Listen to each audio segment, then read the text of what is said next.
Okay, so welcome back to the shop. It's another day, another dollar. It's the end of the day. Got my customer cars done, and I'm back working on my private personal projects. And who doesn't want to work on a DKW? This is a 1963.6. We got to get the other brake unstuck. Pushing it in and out of the shop is really difficult when you got a stuck brake. And I'm trying to get the windshield in this thing, but to do that, I got to paint and finish the windshield area. I've got the rust fixed, but I want to paint I want to prime and paint the cowling, maybe the hood and the roof, just so that's all done. I'm not painting the whole car, but I just want to get that done. And to do that, I got to work on things like this window seal. If you look here, I've trimmed this window seal. It's really bad. It's nasty, in fact. I've trimmed it off just so that I can get paint down in here so we can get a new seal someday. I don't have to repaint this area, so I'm kind of just doing what I can. I've taken a wire brush or wire wheel, kind of scuffed off the really rough edges, tried to clean it up, polish the glass.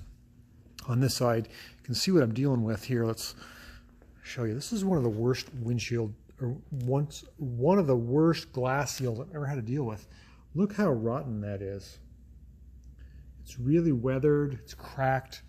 On the top here, it's just gonna let water straight in there. I realize that, but I'm hoping if I can get it to something good, if I can grind down a lot of really rough stuff and then fill it full of window weld once I get the car painted, that'll at least get me by. This is a really tough rear window. It's 3-piece with aluminum trim, and my windshield guy was like, yeah, right, maybe, we'll see. What else are we doing? We're gonna get this wheel unstuck. As you can see, it's off the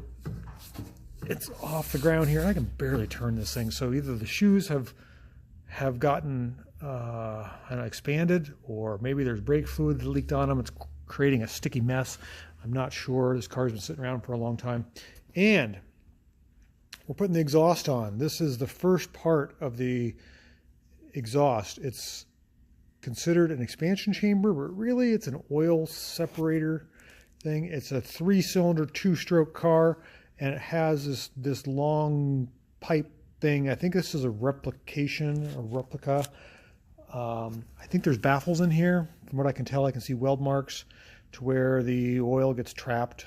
It doesn't spew out the back, I'm not sure, but this is what the car came with. And there's a corresponding, well, I shouldn't say this car didn't come with one. This is one somebody gave me, or I made up years ago, cleaned it up.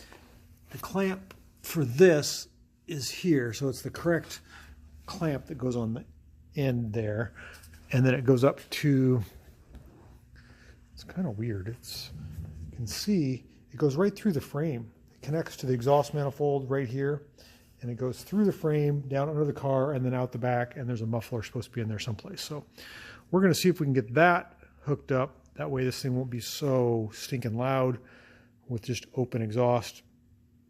And maybe I can put a muffler on it and actually listen to the motor and make sure there's no knocks, creaks, bangs.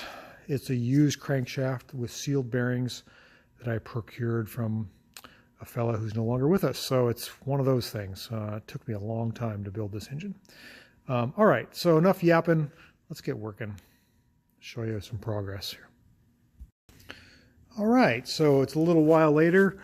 We got our new oil separator / expansion chamber pipe on our DKW 3.6. Some new hardware in there. Got it doesn't take an exhaust gasket. It's got like this metal ball thing. I think it's just a metal on metal seal, at least I hope.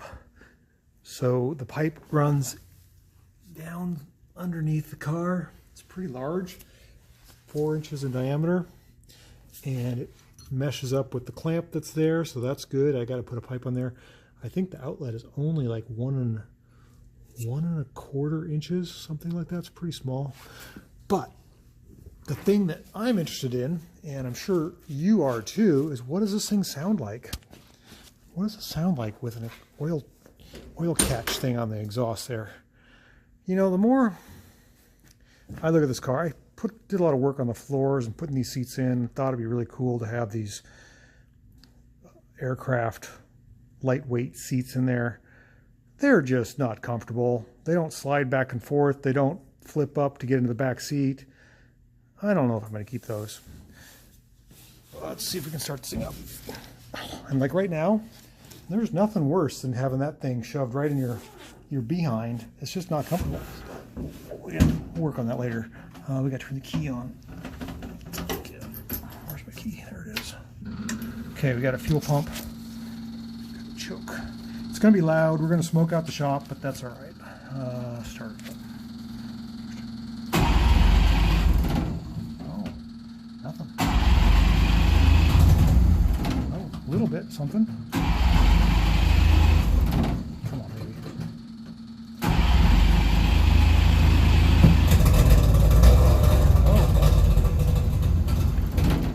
Oh, I got a little something. Much quieter.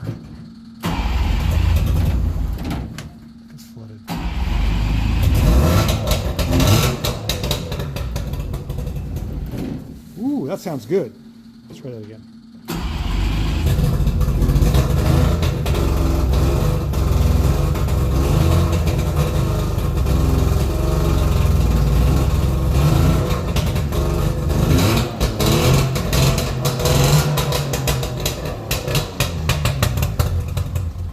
Oh, it's not going to run. It's smoky, but it sounds a lot better. That's kind of got a good sound. I'm liking that. Okay. That's progress. That's progress for you, I tell you. Get a muffler on a car or get some exhaust. Oh my goodness, it's stinky.